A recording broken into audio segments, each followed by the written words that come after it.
मेरे गुरु महेश्वर शिव को मेरा प्रणाम है। इस कालखंड के प्रथम शिव के शिष्य और हम सबों के परम आदरणीय वरेण्य गुरु भ्राता साहब श्री के चरणों में मेरा प्रणाम है। शक्ति स्वरूपा माँ नीलम आनंद जी के चरणों में मेरा प्रणाम है। और छपरा जिले के इस मैदान में उपस्थित आप सभी गुरु भाई गुरु बहन के चरणों में मेरा प्रणाम है।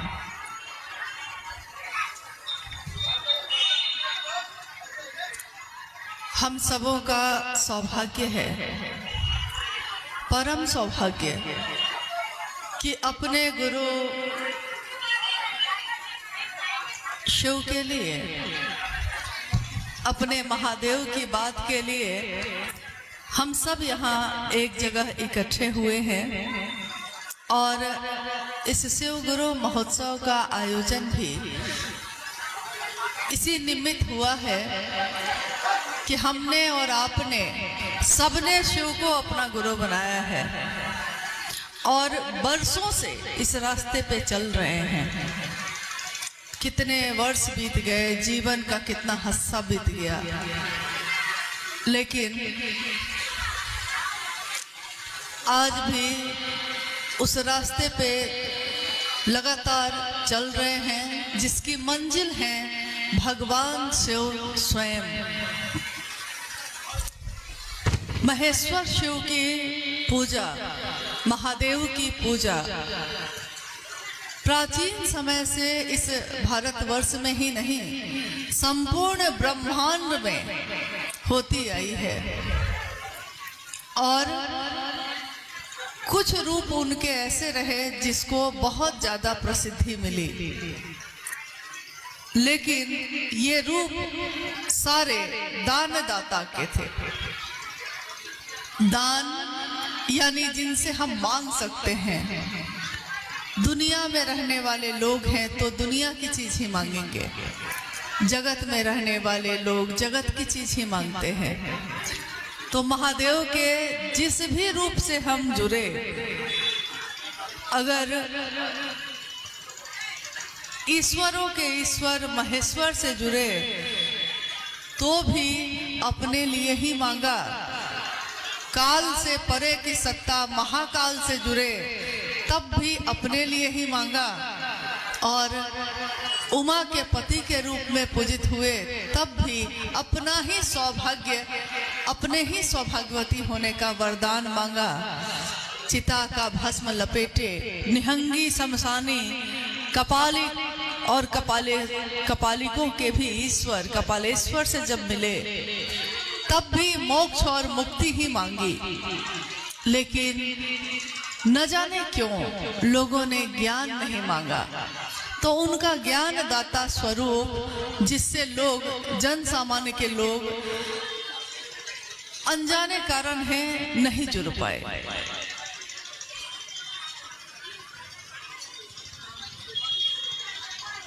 इस कालखंड में, यानी जिसको हम लोग कहते हैं कलयुग, इस कालखंड में एक बालक का जन्म हुआ और उनका नाम आज सारी दुनिया के लोग जानते हैं। उस बच्चे का नाम रखा गया हरिंद्रानंद। उस समय छपरा सिवान सब एक ही था। आज भी छपरा जिले को सारण के नाम से भी जाना जाता है। सारण, सारंग सबसे बना। सारंग का अर्थ होता है हिरण का वन, हिरण से भरा हुआ जंगल। तो आपका ये पूरा क्षेत्र उस समय एक ऐसा जंगल था जिसमें चारों तरफ हिरण ही हिरण थे और इसके कारण इसका नाम उस समय ये पड़ा, जो बाद में बदलते बदलते थोड़ा सा रूप तो हर चीज का बदल जाता है तो सारण हो गया। फिर लोग छपरा भी कहने लगे।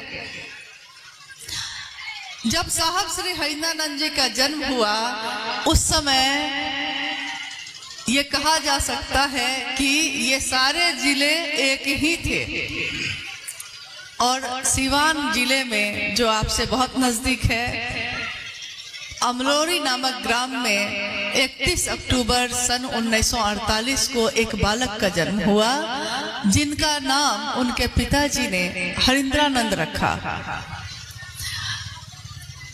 स्वाभाविक है, बचपन अब आगे बढ़ा, थोड़ा बड़े हुए तो जीवन तो इस तरह से इस जगत में बढ़ रहा था, लेकिन एक तरफ कहीं ना कहीं महादेव की अपनी लीला भी चल रही थी। एक समय ऐसा भी आया, आप में से बहुत सारे लोग सालों से शिव के शिष्य हैं, आपने सुना होगा साहब श्री के जीवन के बारे में। 12 वर्ष की आयु के बाद शमशान साधना के लिए उनका मन मुड़ गया और वो शमशान साधना, कब्रिस्तान साधना, इन चीजों में जाने लगे। घटनाएं उनको मोड़ रही थी उस तरफ, न जाने क्यों। उस समय तो उनको भी पता नहीं था कि आगे वो कहाँ जाने वाले हैं। और एक समय ऐसा आया जब धीरे धीरे मंजिल और स्पष्ट होती गई और सन 1974 में आरा के शान में अर्धरात्रि के समय में साहब श्री ने शिव को अपना गुरु बनाया। शिव का गुरु स्वरूप और उनके गुरु स्वरूप की ऊर्जा का संचरण एक मानव का तन, ये इतनी अद्भुत बात है, शायद आपने इस पे कभी सोचा हो या नहीं सोचा हो।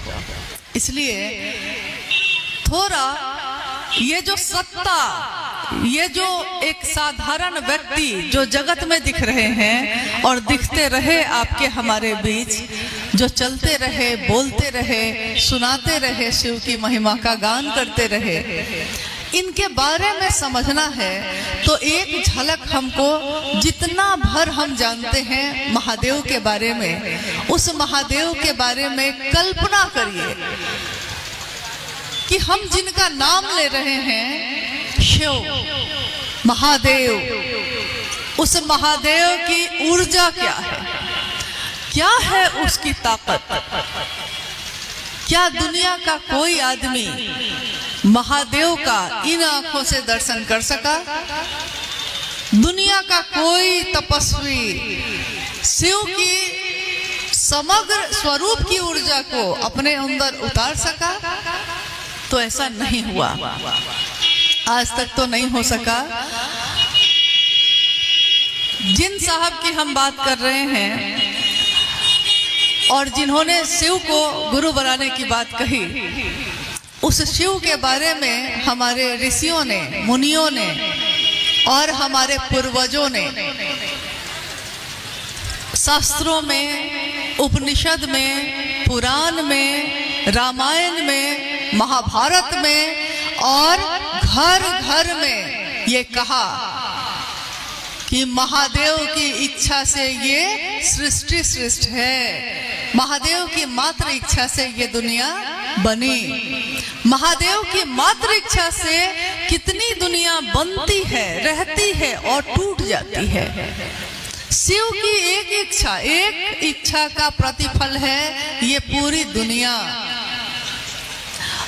अगर अभी आपको कहा जाए कि इस मैदान में जहां हम और आप बैठे हैं, इस मैदान से थोड़ा ऊपर जाइए, थोड़ा सा आकाश में चले जाइए और वहां से इस पूरे छपरा जिला को देखिए, कितना बड़ा दिखेगा। यहाँ हम खड़े हैं तो चारों तरफ की हर चीज हमको दिख रही है। उधर कॉलेज है, उधर बिल्डिंग है, इधर मैदान है, इधर पंडाल है, इधर लोग हैं, सब कुछ दिख रहा है। लेकिन इस स्थान से थोड़ा सा ऊपर चले जाइए, शरीर से जाइए, अपनी इन आंखों से देखिए तो आपको दिखेगा कि छपरा ये तो बहुत छोटा दिख रहा है। थोड़ा और ऊपर चले जाइए तो पूरा बिहार ही छोटा दिखने लगता है। थोड़ा सा और ऊपर जाइए, अभी हम लोग सिर्फ शरीर की बात कर रहे हैं, थोड़ा सा और ऊपर जाइए, पूरा भारतवर्ष एक छोटे से बिंदु की तरह दिखने लगेगा। और थोड़ा ऊपर जाइए, अभी हमने घोषणा में क्या कहा कि आज से अभी से जिसने शिव को गुरु बनाया है उनकी सूचना शिव के अंतरिक्ष साम्राज्य में प्रेषित की जाती है। यानी अब थोड़ा अंतरिक्ष में जाइए, अंतरिक्ष यानी आकाश से भी ऊपर, आकाश की भी गहराई, आकाश से भी ऊंचा, और वहां से इस पूरी दुनिया को देखिए, पूरी धरती, पूरी पृथ्वी को देखिए, एक बिंदु जैसा दिखाई देता है। और बाहर चले जाइए, कभी आपने सुना होगा अलग अलग ग्रह हैं, सूरज है, चंद्रमा है, पृथ्वी है, मंगल है, बहुत तरह के ग्रह हैं जो चारों तरफ चक्कर लगा रहे हैं अंतरिक्ष में। उससे भी थोड़ा ऊपर चले जाइए तो आपको दिखेगा कि वो लोग भी एकदम छोटे छोटे दिख रहे हैं। यानी जैसे जैसे आपने शरीर से दूरी बढ़ाई है, आपके लिए स्थान छोटा होता गया है। और कल्पना करिए कि अगर आप अपने मन को, हम सब अपने मन को अपने गुरु महादेव की तरफ से देखना सिखा दें तो हमको ये पूरी दुनिया क्या दिखाई देगी, और इस पूरी दुनिया में हमारी आपकी क्या बिसात दिखाई देगी। यहाँ खड़े होके हम में से कोई भी कहता है कि हमको महादेव ने ये दिया, हमको साहब ने ये दिया, लेकिन अगर महादेव के तरफ से देखिएगा तो आपको लगेगा कि आप कुछ नहीं हैं, कोई बिसात हमारी आपकी नहीं है उस महादेव के सामने, उस महादेव के सामने जिसकी मात्र इच्छा से ऐसी कितनी दुनिया बनती है, रहती है और टूट जाती है। काल भी जिससे डरता है, भय को, जो दुनिया में भय है, एक शब्द है, एक भाव है भय। हम कहते हैं कि डर लगता है, कोई चीज देखते हैं तो कहते हैं कि डर लगता है। कभी सोचा डर को भी जिससे डर लगता है वो कौन है? डर को भी जिससे डर लगता है वो महाकाल महादेव है। उनकी ऊर्जा की जब बात होती है, कल्पना करते हैं हम लोग, देख तो सकते नहीं हैं, कल्पना करते हैं। महादेव चारों दिशाएं जिसका वस्त्र है, हम लोग कपड़ा पहनते हैं और महादेव के लिए कहते हैं कि दिगंबर है। दिगंबर मतलब चारों दिशाएं जिसका वस्त्र है, आकाश की बिजलियां जिसका आहार है, भोजन। आकाश की एक बिजली गिर जाए इस धरती पे तो आदमी हो कि बिल्डिंग हो कि पेड़ हो कि कुछ भी हो, जल कर राख हो जाता है। एक बिजली कहीं गिरी तो उस जगह की सारी चीजें राख बन जाती हैं और कुछ नहीं बचता। महादेव की ऊर्जा की कल्पना भी मेरे आपके जैसा आदमी नहीं कर सकता। हमारे दिमाग की भी एक सीमा है। इस दिमाग में हम लोग अगर कुछ सोचते हैं किसी बारे में, वो भी एक सीमा के बाद जाकर खत्म हो जाती है। लेकिन जितनी भी सीमा है, जितनी भी परिधि है, उन सारी परिधियों के बाद भी अगर कुछ काम करता है तो सिर्फ महादेव की दया, क्योंकि उस महादेव से, उस ऊर्जा से टकरा के तो मिल नहीं सकते आप।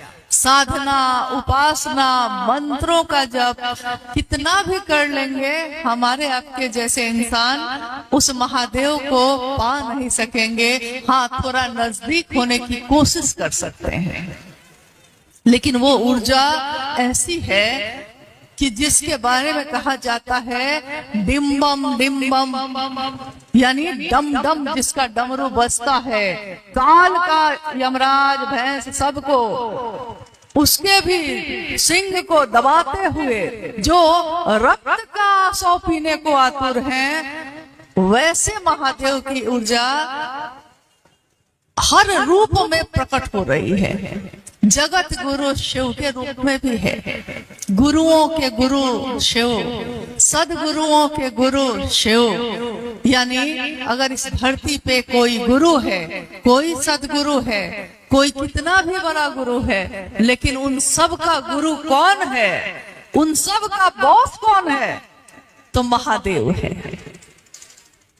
अब केवल इतना ही कल्पना करने के बाद सोच लीजिए कि हम आप कितनी भी किताबों को पढ़ लेंगे, शास्त्रों को पढ़ लेंगे, क्या किताबों को पढ़ के, शास्त्र पढ़ के, मंत्रों का जप करके, साधना उपासना करके महादेव मेरे हो जाते हैं? इतना श्रम करके भी महादेव मेरे न हो सके।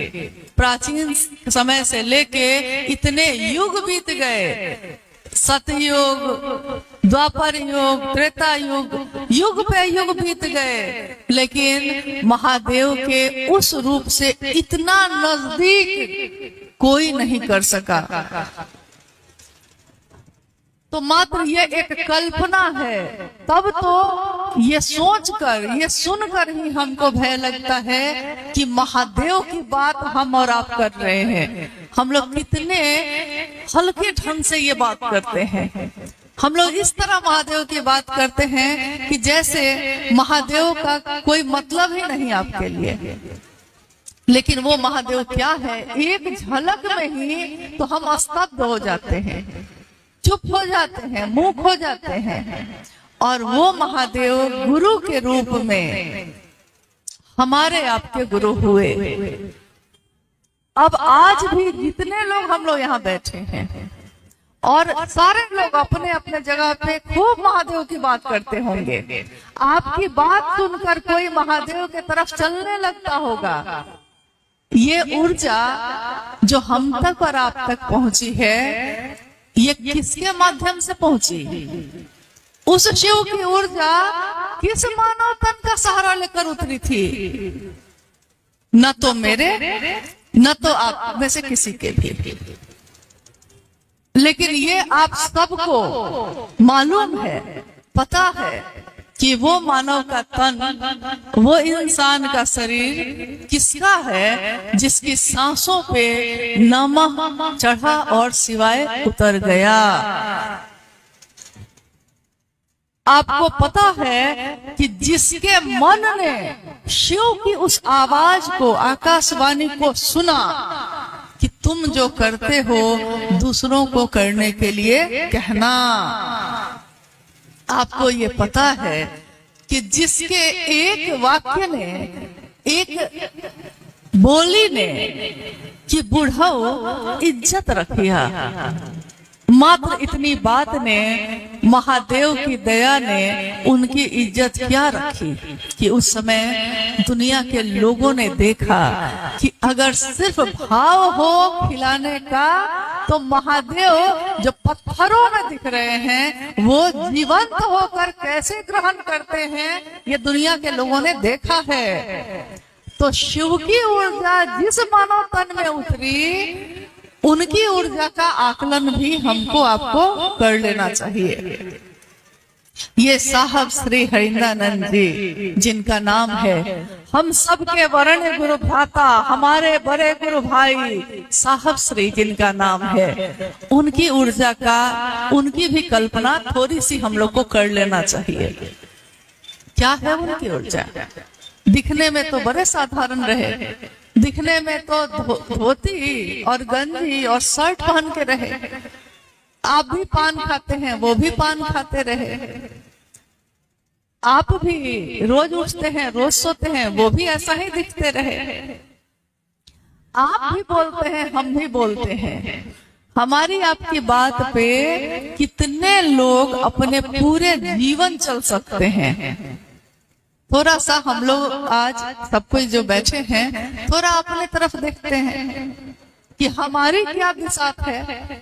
तो हमारी आपकी बात पे शिव की बात को छोड़ के बोलिएगा, क्योंकि शिव की बात जब हम लोग कर रहे हैं तो ये न तो मेरी बात है, न तो आपकी बात है, ये बात तो है शिव शिष्य साहब श्री की, मेरी और आपकी नहीं है। किसी ने दे दिया है, अहेतु की दया की है, बांट दिया है महादेव को की दया को, महादेव को इस तरह से। यानी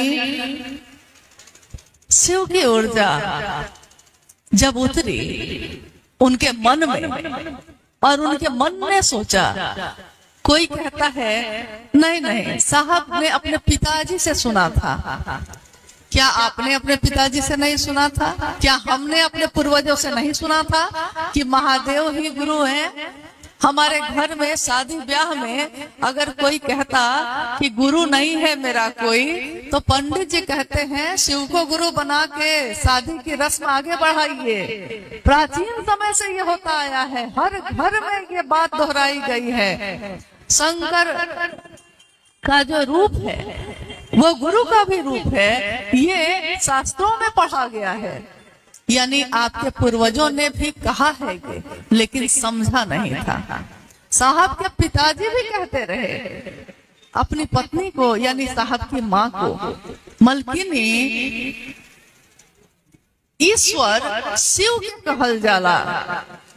और साहब ने अपने बचपन से इस बात को सुना। तो कोई कोई कहते हैं कि साहब ने अपने पिताजी से सुना था इसलिए मान लिया था। कोई कहता है कि अमुक आदमी ने ऐसा किया, अमुक आदमी ने वैसा किया, इसलिए ऐसा हुआ।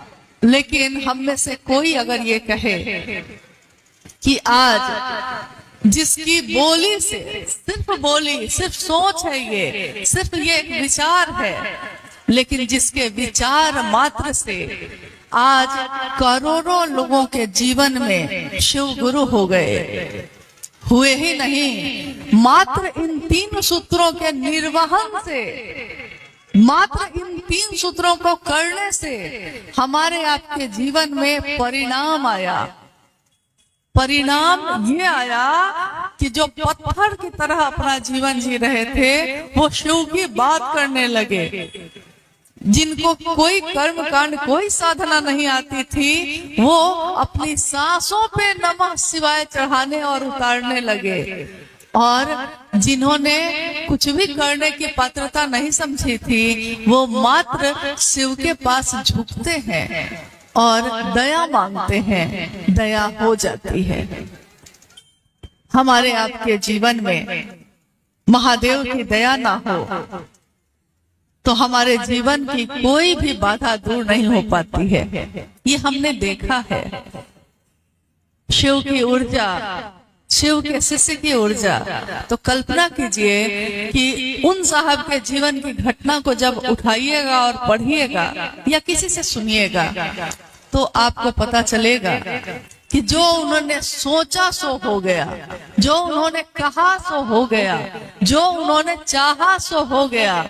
कमरे में बंद एक जगह 2-4 लोगों के साथ बैठकर जिस बात को उन्होंने कहा, 24 घंटे के अंदर दुनिया के हर शिव शिष्य के पास पहुंच गया कि हाँ साहब ने ऐसा कहा है। इस विचार में कितनी ताकत है, कितनी ऊर्जा है। और अगर वो ना होते, उन्होंने नहीं कहा होता, तो छपरा, सिवान, गोपालगंज और कुशीनगर क्या दुनिया की कोई भी जगह में महादेव की बात न हो पाती। अगर हम सबका मन कृतज्ञ होगा, झुकेगा, किसके लिए? क्योंकि शिव की सिद्धता में बड़े गुरु भाई हम लोगों ने आज तक एक ही सत्ता को कहा है, बाकी सब गुरु भाई गुरुवान हम लोग हैं। हम हो, आप हो, कोई हो। कौन है बड़े गुरु भाई आपके? कितना धीरे बोलते हैं। कौन है बड़े गुरु भाई? साहब हरिंदानंद जी। मेरे कुछ जिज्ञासा, क्योंकि आपके अंदर भी जिज्ञासा होती है तो आप पूछते हैं, हम भी शिव के शिष्य हैं, कुछ जिज्ञासा मेरे अंदर भी हो जाती है, तो 2-3 प्रश्न पूछते हैं, लेकिन हमको लगता है कि जवाब भी वैसा ही मिलना चाहिए। मौसम थोड़ा गर्म है, लेकिन फिर भी इस गर्मी को हम लोग बर्दाश्त करके बैठे हुए हैं। आप लोग तो नमन के योग्य हैं। लेकिन एक जिज्ञासा से शुरू करते हैं। जिज्ञासा ये है, शिव के शिष्य इस कालखंड के, हम लोग बोलते हैं ना इस कालखंड के, यानी इस काल से पहले भी शिव के शिष्य हुए। लेकिन जिस भी शिव के शिष्य का नाम आप जानते हैं, जैसे एक शिव के शिष्य हुए दधीची, शायद आपको मालूम हो या ना मालूम हो, लेकिन वो छपरा के ही रहने वाले थे। तो शिव के शिष्य पहले भी हुए। इस कालखंड में प्रथम शिव के शिष्य हुए कौन हुआ? साहब श्री। हाँ, आवाज में दम है। साहब श्री चाहते खुद गुरु बन जाते, चाहते तो बन सकते थे कि नहीं। और अगर वो कहते कि मैं गुरु हूं तो हम लोग सारे लोग मान लेते कि नहीं मानते। लेकिन शिव के शिष्य साहब श्री हरिनानंद जी ने कहा है, शिव ही तुम्हारा गुरु है, तुम्हारी गति है, तुम्हारा गंतव्य है। यानी चलने वाले भी, रास्ता भी, मंजिल भी और आपके गुरु भी। शिव के शिष्य ने कहा। यहाँ गुरु कौन है? एक ही है ना। गुरु कौन है? महादेव। और बाकी कौन है? शिव के शिष्य। गुरु एक है, हम सब शिष्य हैं और सभी शिष्यों में एक समान ऊर्जा चल रही है, संचरित है। लेकिन किसके कारण है? मतलब कहा जाएगा कि यहाँ ट्रांसफार्मर एक ही है। बिजली पैदा हुई है नदी में, लेकिन उस बिजली की ताकत को संभालने का और मोटे पतले सभी तार में प्रवाहित करने की ताकत एक ही जगह पे है। किसमें? साहब श्री हरिनानंद जी में, और किसी में नहीं है। 3 सूत्र। साहब ने शिव को गुरु बनाया तो 3 सूत्र थे। साहब ने शिव को गुरु बनाया था सन 1974 में, तो 3 सूत्र था उस समय? नहीं था। लेकिन अगर यहाँ रास्ता बना हुआ नहीं हो और आज आप इस रास्ते पे चल रहे हैं और आप पूछते हैं कि ये रास्ता जब नहीं बना हुआ था तो यहाँ क्या था, लोग आपको बताते हैं कि चट्टान थी नुकीली जो आपके पैरों को फाड़ देती थी, आपके पैरों में छाले बन के चुभती थी। लेकिन किसी ने इस कंटीले रास्तों को अपने द्वारा, अपने अथक परिश्रम के द्वारा साहब और दीदी के जीवन की आहुति देकर इस कटीले रास्ते को फूलों से भर दिया है। तो शिव की शिष्यता में शिव गुरु आज इस कालखंड में नहीं हुए। शिव तो आदि गुरु हैं, यानी दुनिया बनी तो शिव गुरु थे ही, दुनिया के लोग भी थे, लेकिन शिव तक पहुंचने का कोई रास्ता बना हुआ हर आदमी के लिए नहीं था। तो शिव की शिष्यता का राजमार्ग किसने बनाया? अपने जीवन की आहुति दी है उन्होंने। मां नीलम आनंद के रातों की नींद और दिन का चैन इसमें लगा हुआ है, इस रास्ते में। तब कहीं ये रास्ता आज हमारे आपके लिए फूलों से भरा हुआ है। अगर ऐसा ना होता तो हम उस महादेव तक पहुंचते कैसे? गुरु थे, शिष्य के रूप में इंसान थे, लेकिन उस शिव का गुरु कैसे बना जाता है, ये तरीका किसने बताया है? ये तरीका आज तक किसी शास्त्र में नहीं था, किसी किताब में नहीं, कोई बताने वाला नहीं, कोई गुरु के रूप में ये नहीं बता रहा है कि तुम खुद जुड़ सकते हो। हर आदमी गुरु तो था, लेकिन उसने कहा कि मैं तुमको पहुंचाऊंगा, तुम नहीं पहुंच सकते। लेकिन साहब हरिंद्रानंद जी ने कहा कि आप खुद पहुंच सकते हैं, मैं सिर्फ रास्ता बता रहा हूं। जो गया है उस रास्ते पे वही रास्ता बता सकता है आपको। और आज तक हमारे आपकी दृष्टि में अगर कोई शिव का शिष्य ऐसा है जो शिव तक पहुंचाने का जिम्मा लेता है तो वो कौन है? साहब हैं। अब 3 सूत्रों का निरूपण किया उन्होंने। पहला सूत्र, मन ही मन उस शिव से दया मांगिए कि हे शिव आप मेरे गुरु हैं, मैं आपका शिष्य हूँ, मुझ शिष्य पर दया कर दीजिए। ये पहला सूत्र। देने वाले कौन? साहब। दूसरा सूत्र, शिव की चर्चा करना, शिव की बात करना। लेकिन याद रखना कि शिव की बात करते समय स्वयं और समूह दोनों शिव भाव से भर जाए, ऐसी बात कहना। अपनी बात मत सुनाने लगना। ये साहब की बात सुनाने की बात कही गई है। किसी ने नहीं कहा कि अपनी डफली अपना राग सुनाना। डफली भी उन्हीं की, बजाते भी वही है और राग भी उन्हीं का होता है। वो दिखते चाहे हम और आप हैं, लेकिन ये आवाज उन्हीं की, ये सोच उन्हीं की, ये संदेश भी उन्हीं का है। और वो भी एक ही नाम पे जाके हम ठहर जाते हैं। ये है साहब श्री। तीसरा सूत्र सबसे पहले आया उनके जीवन में। नमः सांसों पे चढ़ा और शिवाय उतर गया। नमः शिवाय शिव का प्राण मंत्र है ये। क्या पता आपने कभी किसी से सुना भी है कि नहीं कि नमः शिवाय का मतलब होता क्या है? क्योंकि होता क्या है कि बच्चा जो होता है ना, जैसे अभी थोड़ी देर पहले अचानक जनरेटर का कोई तार कहीं से टूट गया तो थोड़ी देर के लिए आवाज खत्म हो गई ना। जनरेटर से तार टूट गया है आपका, मतलब कि तार जहाँ टूटेगा ना तो न माइक काम आएगा, न मंच काम आएगा, न लोग काम आएंगे। तार टूट गया है। तो साहब की बात को याद रखिए कि उन्होंने कहा कि आकाश सबका है, लेकिन इस आकाश में हर आदमी पतंग उड़ा रहा है अपनी अपनी।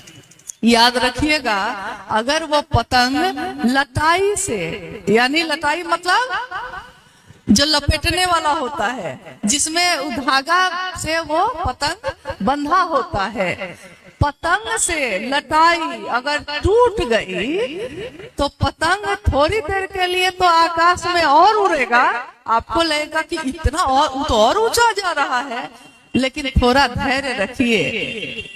कुछ दिन के बाद फिर हाल पूछ लीजिएगा, उसका चिथड़ा उड़ चुका रहता है, क्योंकि लटाई से ही टूट गया।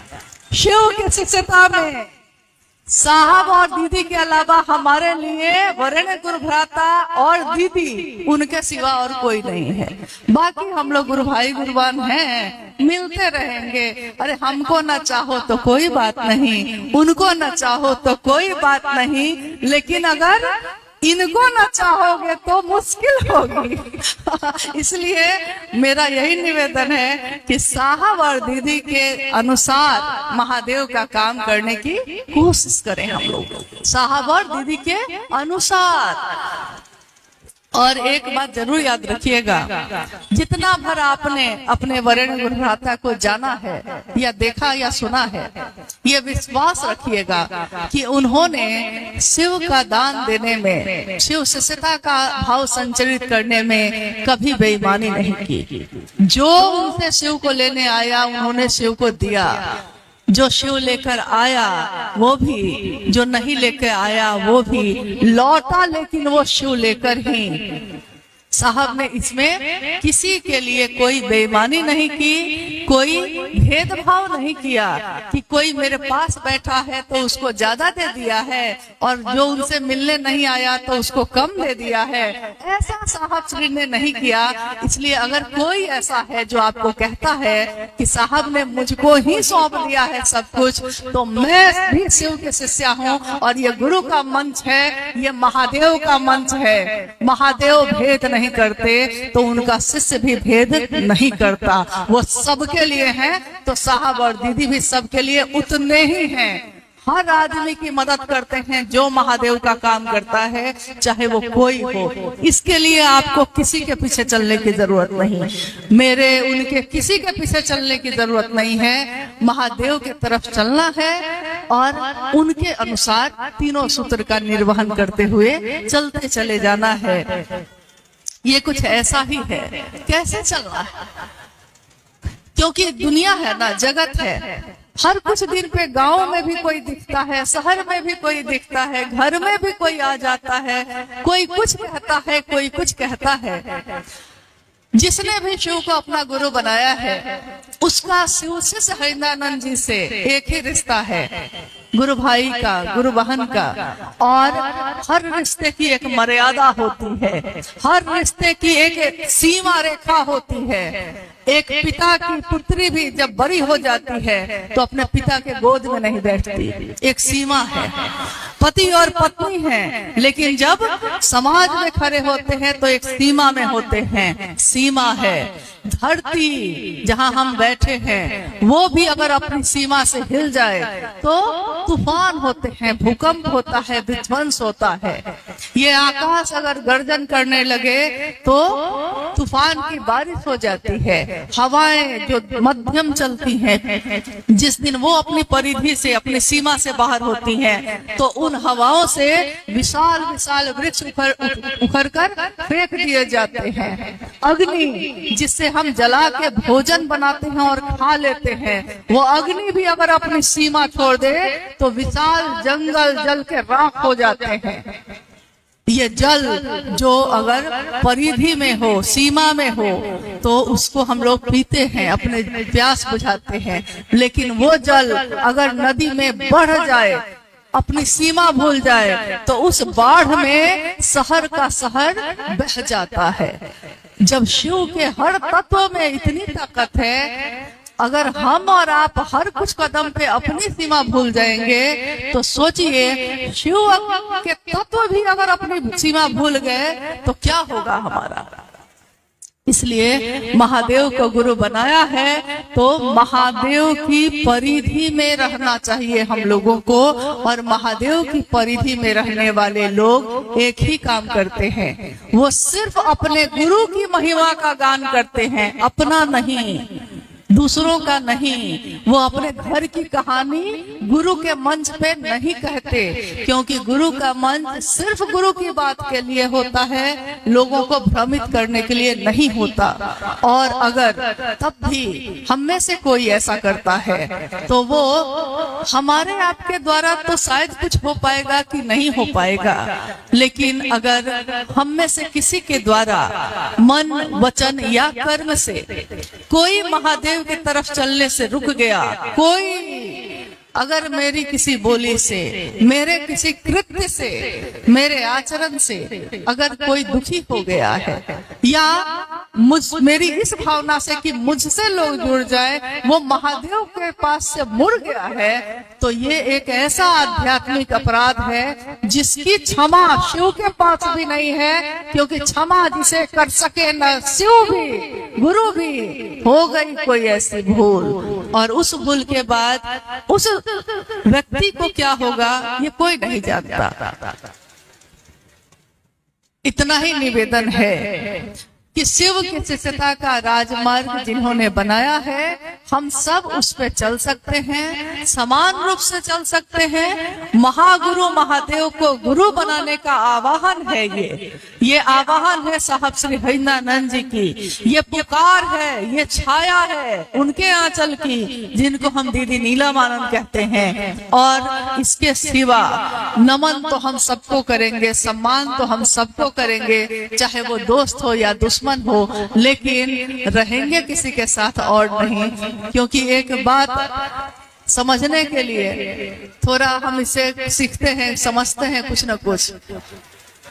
एक समय में ऐसा था कि एक राजा हुए, मिथिला में एक राजा हुए, और राजा के बारे में जब हम कहते हैं राजा, तो हम समझते हैं कि राजा तो महल में रहता है, राजा के पास तो संपत्ति और खजाने होते हैं, राजा के पास तो सैनिक की फौज होती है, यानी राजा को सब कुछ उपलब्ध होता है, भोग का सामान। तो स्वाभाविक है उस राजा के पास भी रहा होगा। लेकिन एक दिन एक साधु आए और उन्होंने कहा उस राजा से कि मैंने सुना है कि आप जीवन में रहते हुए जीवन मुक्त हैं। ये जीवन में रहते हुए जीवन मुक्त कैसे हुआ जाता है? मैं आपसे सीखने आया हूँ, क्योंकि इस बात के लिए मैं हिमालय में जाकर वर्षों तपस्या करता रहा।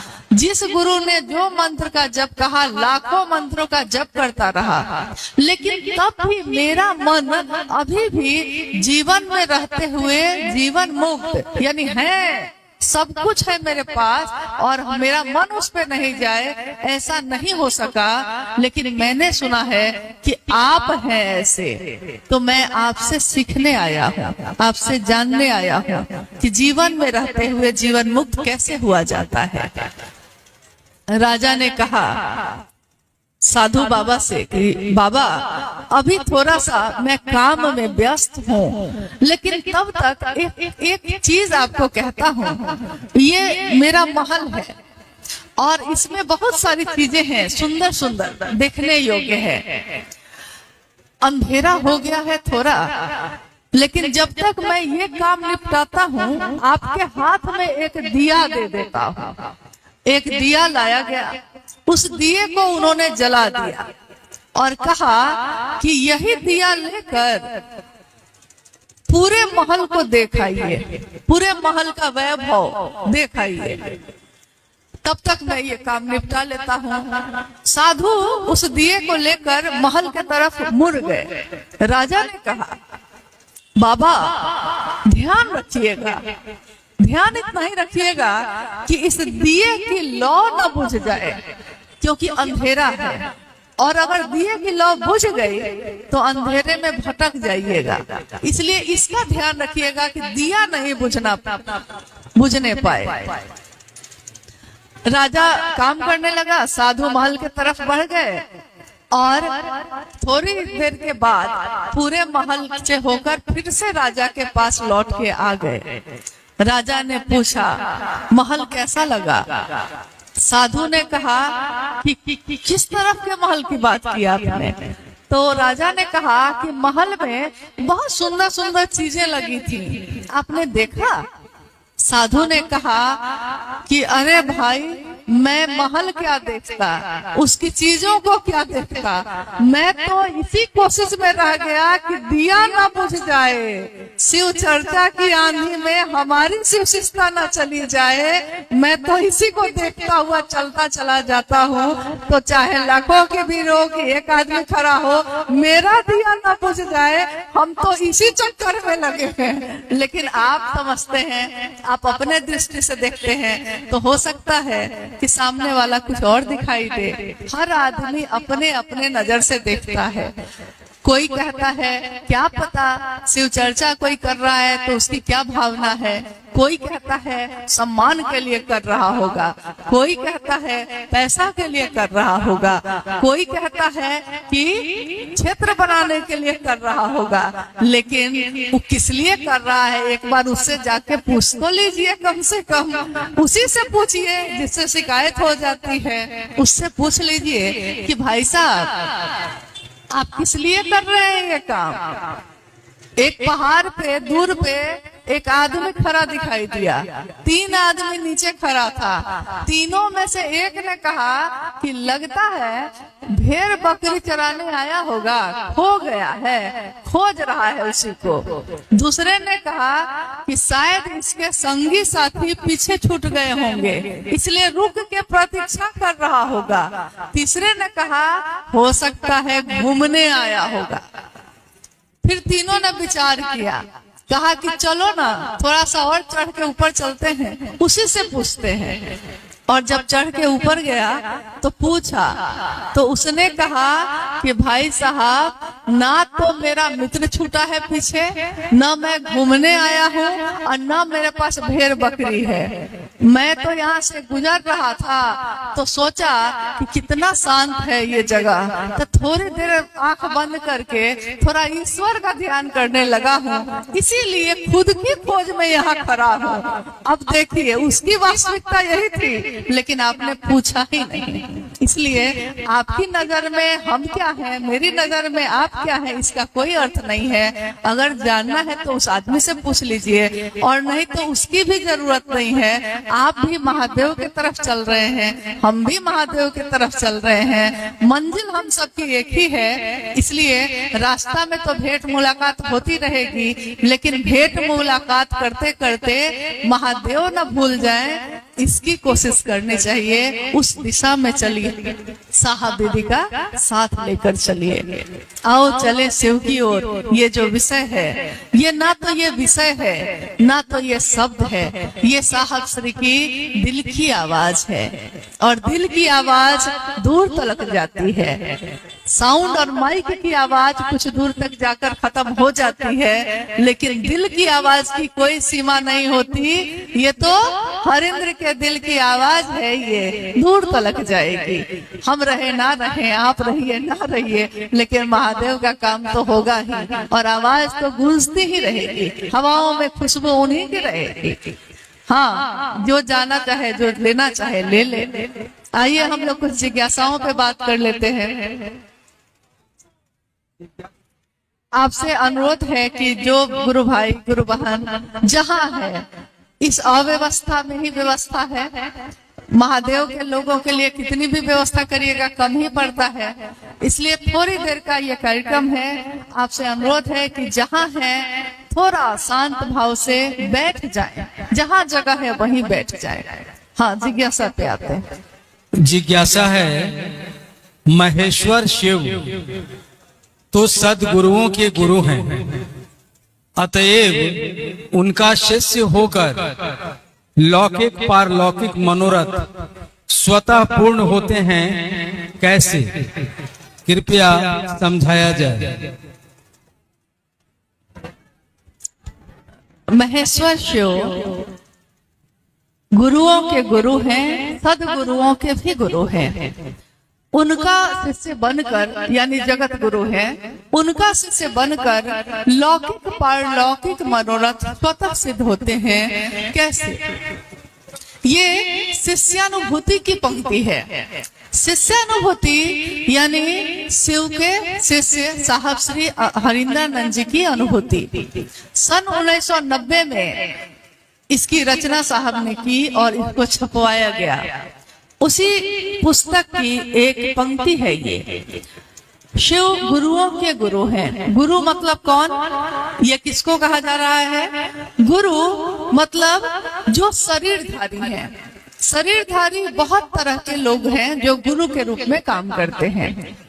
वो लौकिक जीवन में जो हमारे आसपास दिखते हैं, कोई तंत्र साधना सिखाता है, कोई अपने द्वारा दिए हुए मंत्रों का जप बताता है। आपने सुना होगा कभी कभी कि कोई कहता है कि अमुक आदमी को मैंने गुरु बनाया है, तो आप पूछते हैं कि मंत्र क्या दिए हैं, तो वो कहता है कि नहीं, गुरुजी ने कहा है कि मंत्र तुम्हारे कान में दिए हैं, सिर्फ तुम्हारे लिए है, किसी और को नहीं बताना, इसलिए नहीं बता सकते हैं। यानी एक सीमा तक गुरु के रूप में कोई ना कोई काम करता है। सदगुरु यानी ऐसा जो इंसान है, मानव तन में है, लेकिन वो अपनी दया से आपको शिव तक पहुंचा सकता है। तो यहाँ थोड़ा सा हम लोग को लगता है कि महादेव के बारे में भी कहा जा रहा है कि दया से पहुंचा सकते हैं, और सदगुरु के बारे में भी कहा जा रहा है यहाँ जगत गुरु और सदगुरु में अंतर ये है कि सदगुरु मात्र अपनी दया से बना सकते हैं, लेकिन एक बंधन होगा ही होगा। कोई पसंद कोई नापसंद होगी ही होगी। हो सकता है वो कहेंगे कि ब्रह्मचारी बन के आओ, हो सकता है वो कहे कि मांसाहार और प्याज लहसुन छोड़ के आओ, हो सकता है वो कहे कि इस जाति या इस धर्म के हो तब आओगे, तब बनाएंगे शिष्य। यानी कोई ना कोई शर्त, कोई ना कोई नियम। जैसे ही हम कहते हैं जगत गुरु शिव, तो जगत गुरु शिव का अर्थ होता है जहां अब कोई नियम नहीं, कोई बंधन नहीं। यानी निविड़ अंधकार में परी हुई चेतना भी, गहरे अंधेरे में पड़ा हुआ मन भी अगर शिव को पुकारता है, महादेव उसको रोशनी में, उजाले में ले आते हैं। जगत गुरु शिव। अब आपका अगला जो भाग है इस जिज्ञासा का, वो ये है कि जगत गुरु शिव का शिष्य बनकर लौकिक और पारलौकिक मनोरथ स्वतः सिद्ध होते हैं।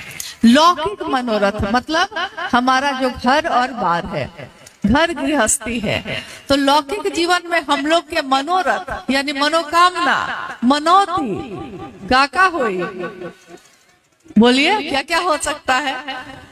लौकिक मनोरथ में अच्छा घर मिले, बेटी का ब्याह अच्छे घर में हो, बेटा को नौकरी मिल जाए, पेट में दर्द है तो दर्द ठीक हो जाए, हे महादेव दया करिए कि दर्द ठीक हो जाए, हे महादेव दया कीजिए कि बारिश हो जाए, हे महादेव दया कीजिए कि घर बन जाए। यानी मांग रहे हैं महादेव से दया ही, लेकिन लौकिक मनोकामना के लिए।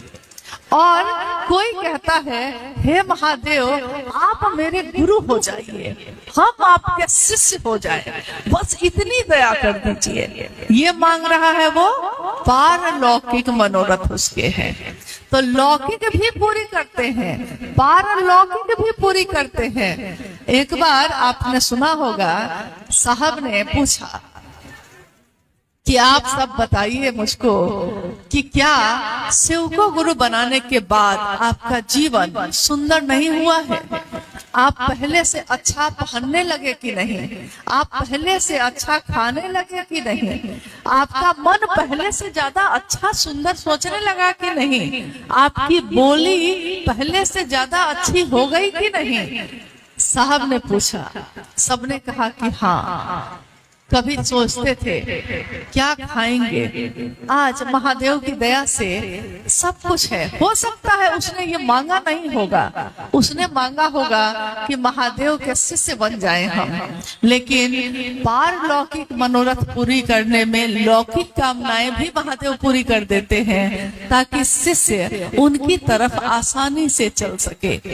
दोनों मनोरथ पूरे हो भी जाए तो क्या आपका मन महादेव से मिल जाता है? क्या मनोरथ पूरी होने से महादेव से हम जुड़ जाते हैं? जुड़ने वाला नमक रोटी खा के भी जुड़ता है। प्रेम बदलता नहीं है, प्रेम किसी से हो जाए मन में ही पैदा होता है, विचार भी मन में ही पैदा होता है, भाव भी, और मन में ही पैदा होता है प्रेम भी। विचार टूट जाते हैं, सोचा अभी तुरंत जाएंगे, किसी ने कहा मत जाओ, टूट गया। अभी अभी सोचा था कि जाएंगे, लेकिन किसी ने कहा तो मान गए, यानी टूट गया। भाव, किसी को दोस्त बनाया है, ये दोस्ती का भाव है। किसी को भाई बनाया है, ये भाई का भाव है।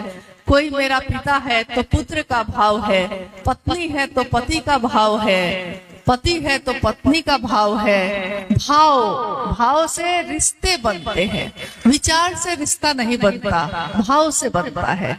लेकिन भाव से जो रिश्ते बनते हैं वो रिश्ते तो बन जाते हैं, उसमें एक संभावना होती है टूट सकता है, थोड़ा कमजोर है अभी भी। जैसे एक बिया तुरंत टूट जाएगा, मसल दीजिए आप, टूट जाएगा। विचार यानी वो एक बिया की तरह है, हाथ में लेके मसल दीजिए, टूट जाएगा।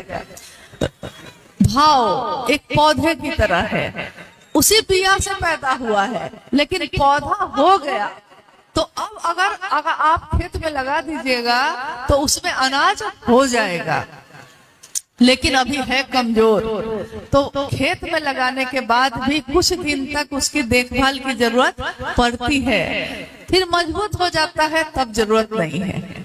लेकिन जब तक थोड़ा कमजोर है यानी भाव, एक दिन वो बिया से पौधा जो बना था, एक दिन देखते हैं आप कि वो बरगद का पेड़ जैसा विशाल हो गया।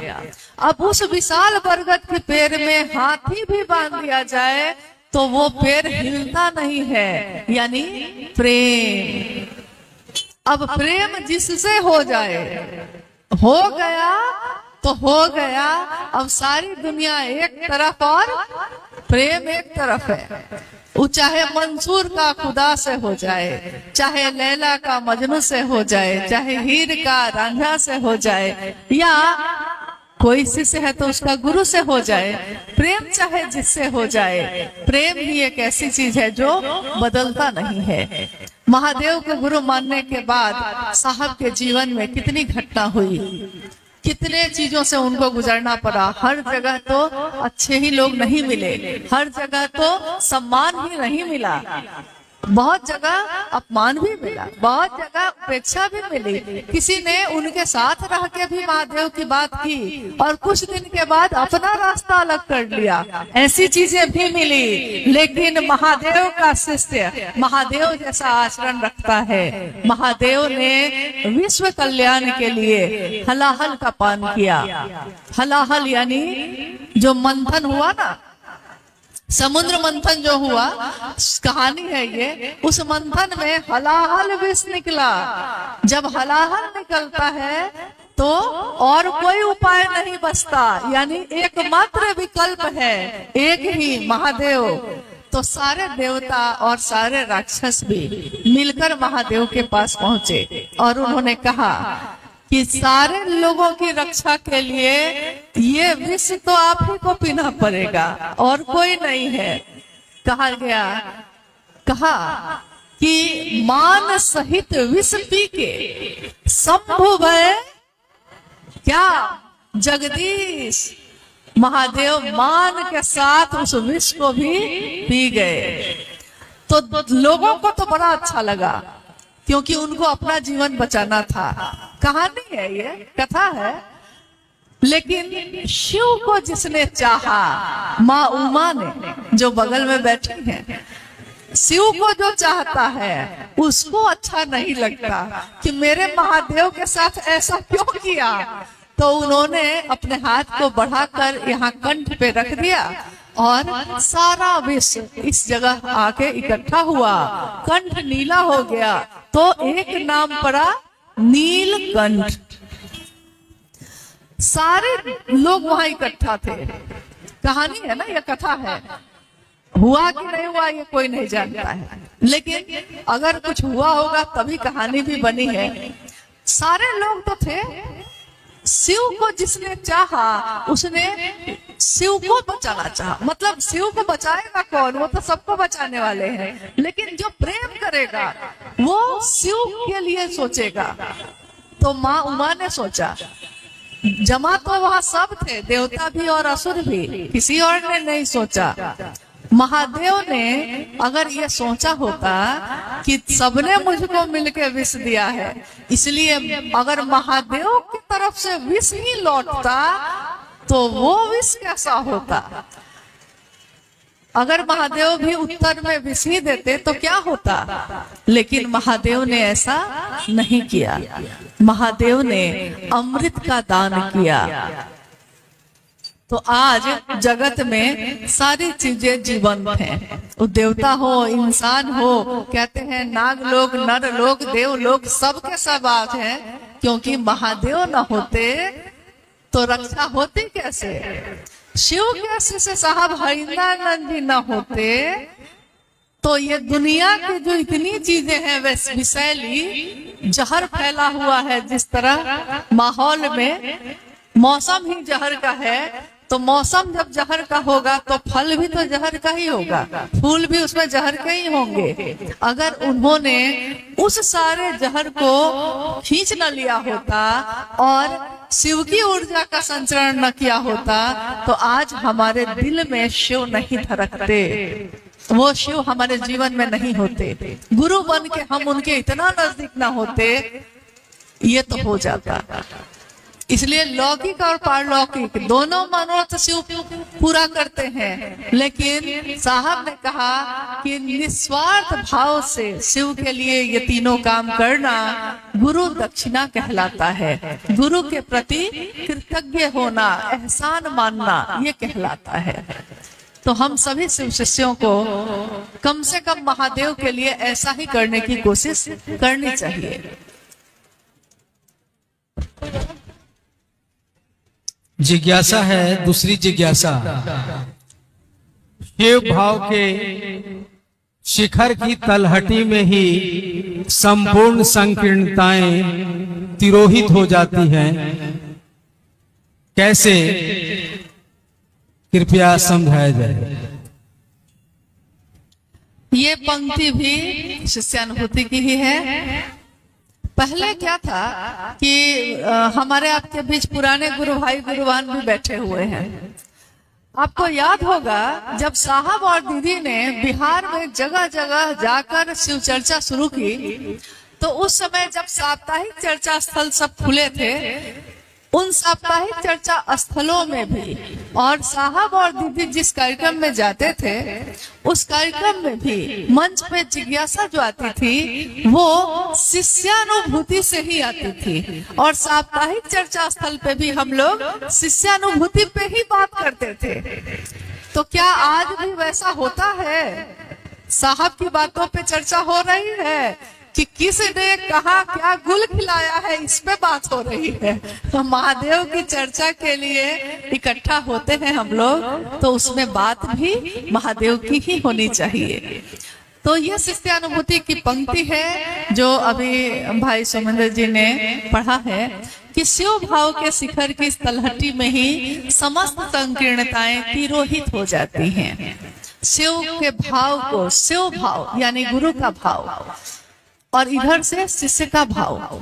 शिव का भाव मान लीजिए वो एक पर्वत है, एक पहाड़ है, पहाड़ पे चढ़ना है, ऊंचाई पे तो चढ़ना पड़ता है, झुकना पड़ता है। उस पहाड़ की चोटी यानी शिखर पे शिव बैठे हैं और हम सब चल रहे हैं। कोई उधर से चल रहा है, कोई इधर से चल रहा है, पहाड़ है, कोई किसी भी तरफ से चल रहा है, लेकिन जाना सबको उस शिखर पे महादेव के पास ही है। अभी यहाँ गर्मी हो गई, फरवरी का शुरुआत महीना है, लेकिन गर्मी हो गई। अभी आप चले जाइए दार्जिलिंग, हिमालय या पहाड़ का कोई हिल स्टेशन घूमने चले जाइए, केदारनाथ चले जाइए, कहीं चले जाइए जहाँ पहाड़ हो, जहाँ बर्फ हो। तो यहाँ से तो बहुत गर्मी में गए, आप गर्मी में गए ना, लेकिन जैसे जैसे पहाड़ के नजदीक गाड़ी पहुंचती है, हवा में ठंडक आने लगती है, हवा में ठंडी हवा बहने लगती है, और अंत में अभी पहाड़ पे आप पहुंचे भी नहीं हैं, पहाड़ पे अभी आप चढ़े भी नहीं हैं, लेकिन ठंड लगनी शुरू हो गई तो गाड़ी रोककर शॉल स्वेटर निकाल के पहनने लगते हैं। पहाड़ तो अभी बहुत दूर है ना, अभी तो घाटी ही शुरू हुई है, उसी में ठंड लगने लगी। यानी शिव भाव का शिखर, अगर महादेव की तरफ हम लोग चलेंगे तो हमारे मन की संकीर्णता धीरे धीरे खुद ही तिरोहित यानी खत्म होने लगती है। जैसे कपूर, कपूर जिससे पूजा करते हैं, कपूर को कहीं रख दीजिए और देखिएगा कुछ समय के बाद कपूर अब वहां है ही नहीं, वो अपने आप धीरे धीरे हवा में घुल जाता है। तो आप कहते हैं तिरोहित हो जाना, हवा में घुल जाना, उड़ जाना अपने आप। अब बताइए, हम लोग महादेव की बात करते हैं, महादेव का बात करने वाला, उसके मन में पहले सब कुछ था, लेकिन जैसे ही वो महादेव की बात शुरू करता है, लोगों के बीच जाने लगता है, वो भूल जाता है कि किस जाति के पास जा रहे हैं, किस धर्म का घर है, दरवाजा खटखटाए कि नहीं खटखटाए वो भूल जाता है। हर दरवाजा खटखटाता है, हर व्यक्ति को ये संदेश देते हैं कि महादेव हमारे गुरु हैं, आपके भी हो सकते हैं। यहाँ जाति भूल गए, एक साथ जत्था का जत्था, गुरु भाई गुरु बहन इस जगह से उस जगह जाते हैं, महादेव के नाम की घोषणा करने, शिव शिष्य बनने की घोषणा करने, और सब अपने घर से कोई रोटी, कोई अचार, कोई सब्जी, कोई पूरी, कोई लिट्टी लेके जाता है। थक जाता है, दोपहर में बैठता है और सब अपना अपना पोटली खोलते हैं।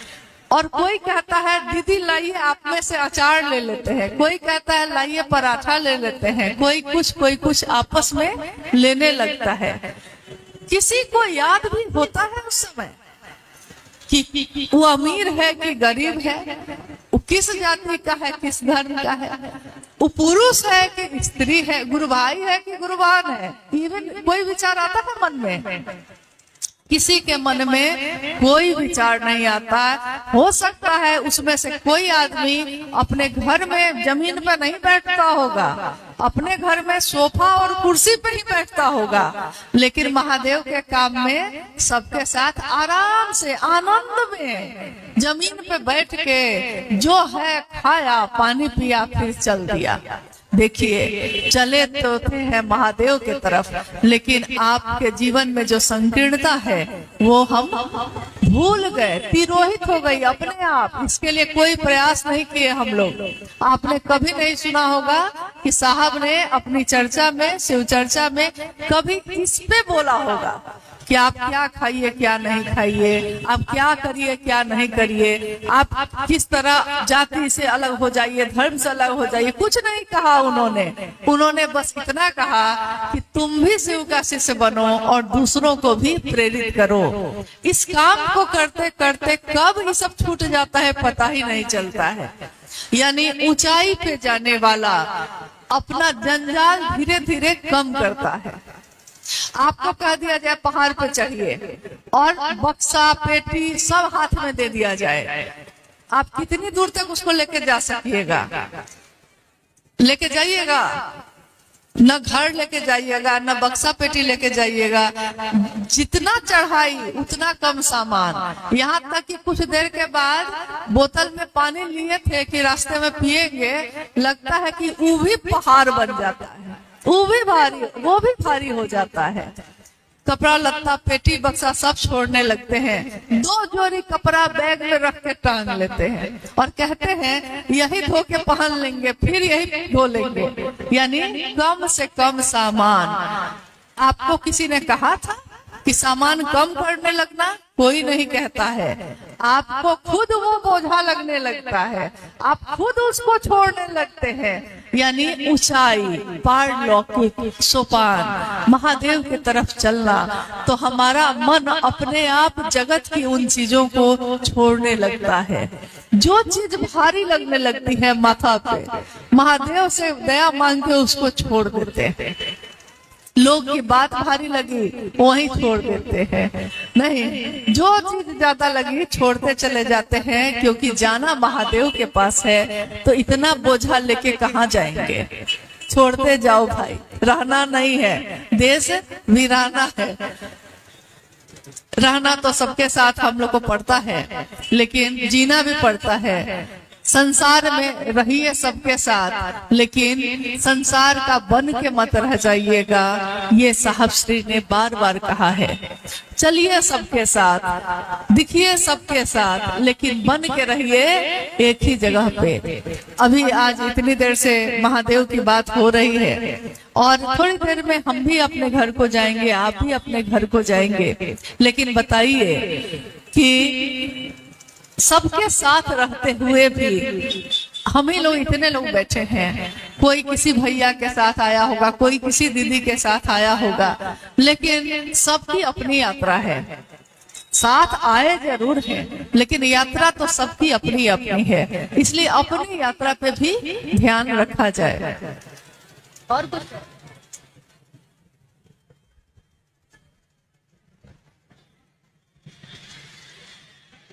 एक दो जिज्ञासा और है, आप थोड़ी देर रुकिए, क्योंकि इस जिज्ञासा का उत्तर जानना हम सबों के लिए आवश्यक है। जिज्ञासा है साधना, पूजा पाठ, भक्ति एवं आध्यात्मिक रहस्यों के केंद्र बिंदु गुरु होते हैं कैसे? कृपया समझाया जाए। क्या क्या बोले? साधना और वही सभी चीजों के रहस्य, जो भी, हाँ, साधना, उपासना, मंत्रों का जप, कोई भी कर्मकांड हो या लौकिक पारलौकिक आचरण हो, सबके रहस्य गुरु ही होते हैं। गुरु मिल जाए तो सारे रहस्य खुल जाते हैं, लेकिन अगर बारी बारी से रहस्यों को खोलने चलिएगा तो बहुत दिक्कत है। साधना यानी उसमें साधना पड़ता है, अपने आप को तपाना पड़ता है। कभी देखिएगा कोई साधु एक हाथ ऊपर करके 11 साल से बैठे हुए हैं, मतलब हठ योग, अपने आप को तपा रहे हैं। कोई जमीन के नीचे हो बैठा हुआ है, कोई 1 लाख मंत्र का जप कर रहा है, कोई 1.25 लाख रुद्राक्ष अपने माथे पे ही धारण कर लिया है। लेकिन इन वह चीजों से शिव नहीं मिलते। शिव तो मिलते हैं अंतर से, अंदर से जब तक जुड़ाव न होगा। और शिव का रहस्य तो एक ही है, शिव का कोई छिपा हुआ रहस्य नहीं है। आज तक आपने कभी नहीं सुना होगा शिव का कोई रहस्य है। गुरु हमारे शिव हैं, तो गुरु का भी कोई रहस्य नहीं होता। शिष्य जिस अवस्था में गुरु के पास आता है, गुरु उसके उसी उद्देश्य का परिमार्जन करके शिव से मिलाने की जिम्मेदारी वहन करते हैं। वो मनोकामना कुछ भी हो सकती है, लेकिन महादेव हमारी मनोकामना की पूर्ति करते हुए महादेव का आवेश पैदा करते हैं। ये तो मान लीजिए कि मंत्रों का जप, मंत्रों के जप पे जो बात की गई, नमः शिवाय एक मंत्र है। नमः शिवाय एक ऐसा मंत्र है जो शिव का प्राण मंत्र है, और शिव के प्राण मंत्र को हम सब शिव के शिष्य अजपा जप में या माला पे भी जप करते हैं तब भी इसका प्रयोग करते हैं। शिव शिष्यों के लिए सर्वोत्तम विधि मानी गई अजपा जप, लेकिन शिष्यता के भावांतरण के लिए कहा गया, यानी उसमें शिष्य का भाव आ जाए, शिष्य का के भाव में वो रूपांतरित हो जाए, इसके लिए करना है ये। अब बताइए, नमः शिवाय में चैतन्य किसका? जिसका मंत्र होगा उसी की ऊर्जा होगी, उसी का रहस्य होगा उसमें। नमः शिवाय शिव का प्राण मंत्र जब सांसों पे उतरा साहब श्री के, तो उन्होंने सा विधि यानी जो विधि उनको मिली उसी विधि को सबको बताया। सारे संसार के लोग इसी के माध्यम से शिव को प्रणाम कर सकते हैं। लेकिन अगर सिर्फ शब्द हो और उसमें भाव ना हो, कर्म कांड हो, माला लेके हम बैठ गए, प्रणाम कर रहे हैं महादेव को, हर दाना पे नमः शिवाय मन में बोल रहे हैं, लेकिन अंदर से भाव नहीं है, तो कहा जाता है कि वैसा व्यक्ति मंत्रविद हो सकता है लेकिन आत्मविद नहीं हो सकता। यानी आत्मा के तल पे जगा हुआ नहीं है, बाहर से मंत्रों का जप उसने कर लिया है। जैसे हमारे कभी कभी आंख में लोग कहते हैं पावर आ गया, तो डॉक्टर से आप दिखाते हैं, डॉक्टर कहते हैं कि चश्मा लगाइए, तो हम लोग चश्मा लगाते हैं, बहुत लोग चश्मा लगाए हुए हैं। चश्मा लगाने से अक्षर पढ़ने का जो ताकत है वो आपको मिल जाएगी, दृष्टि साफ हो जाएगी, लेकिन ज्ञान पाने की जो चाहत है वो चश्मा से नहीं आता है, वो तो आपके आंखों के अंदर से ही आएगा। मतलब आंखों में भी कहां से आएगा? अगर वो हृदय में ना हो, मन में ना हो, तो ज्ञान पाने की क्षमता अंदर से ही पैदा होती है। चश्मा लगाया हुआ बाहर से आपको स्पष्ट करता है।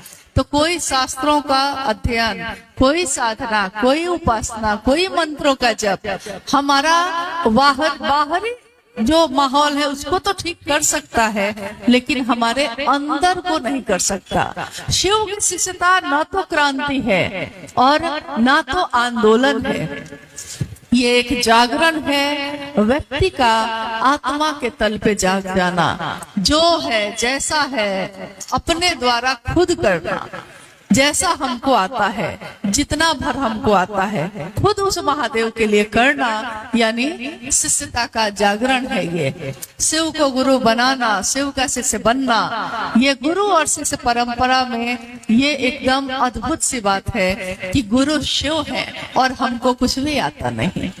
पूरी दुनिया, पूरी मानव सृष्टि अगर शिष्य को बनकर शिव को, अपने गुरु को शिष्य का भाव संप्रेषित करती है, देती है, तो महादेव को, जो विश्व गुरु हैं, जो जगत गुरु हैं, महादेव को भी शिष्य के उत्तरदायित्व का वहन करना ही पड़ेगा। उसका उन्नयन हो, उसका परिमार्जन हो, इसकी जिम्मेदारी उनको लेनी ही पड़ेगी।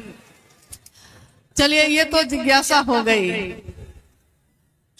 आप में से कोई गुरु भाई, गुरु बहन जो भी यहाँ हैं, उसमें से कोई ऐसे हैं जिन्होंने साहब की बातें तो सुनी होंगी, लेकिन उनके द्वारा एक पुस्तक लिखी गई है, आओ चले शिव की ओर।